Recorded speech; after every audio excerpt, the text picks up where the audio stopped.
the plan for Operation Moonshot is to ramp up the testing over the months in the fall. And by 2021, they're going to have what they call full rollout, which essentially amounts to 10 million tests each day. And in 1 week, that will cover the entire population of the UK, which is about 67, 68 million.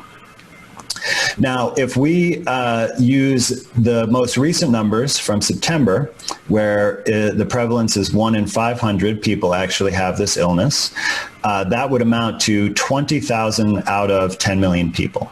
Okay, so that's still a pretty small number. But if we look at how many false positives it would create, we can see that it will be almost 230,000 false positives.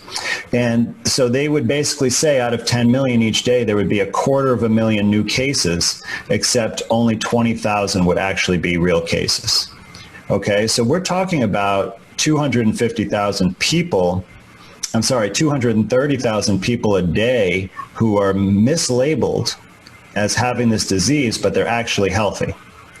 Okay, that's quite a lot of people. So this amounts to 1.5 million false positives each week, and 1 in 43 people. So each week in 2021, 1 out of every 43 people will be mislabeled as COVID positive when they actually are perfectly healthy. Now, they further outline in this plan that these testing results will be put into some kind of digital passport that we'll be required to have, and it'll keep weekly information about our testing results and probably other personal health information. And this will affect your ability to access a variety of services and activities in society. And this is laid out right in the plan. So this is the language right out of that publication. So attending medical appointments, being able to work, being able to access a venue for entertainment or other purposes. They specifically did mention a football stadium. And being able to travel. And they mentioned specifically to visit elderly relatives, which, you know, is the only semi-reasonable part of this. But they mentioned specifically flying, so that you will not be able to travel internationally unless you have the appropriate negative testing data.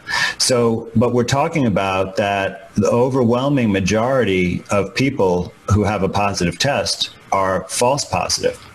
So all these people are going to be basically stuck in quarantine, and it's going to be a lot of people, right? 1.5 million people every week can't go to work. So and the fines for not isolating when you have a positive test are already phenomenal. Right. So, you know, you could see that it would get to a point where basically, you know, you leave your house and you can't actually do anything unless you have this passport and it says the right thing. And even if you have it, there's a good chance that within a year, you're going to be positive whether you're sick or healthy or otherwise.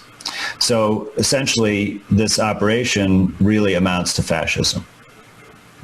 Obviously, for individual freedoms, it's a total travesty. But it's going to shut down the society. Like, it's going to bring productivity down really substantially, because, you know, that portion, you know, and it's more than 1% of the population, each week is going to be out of commission.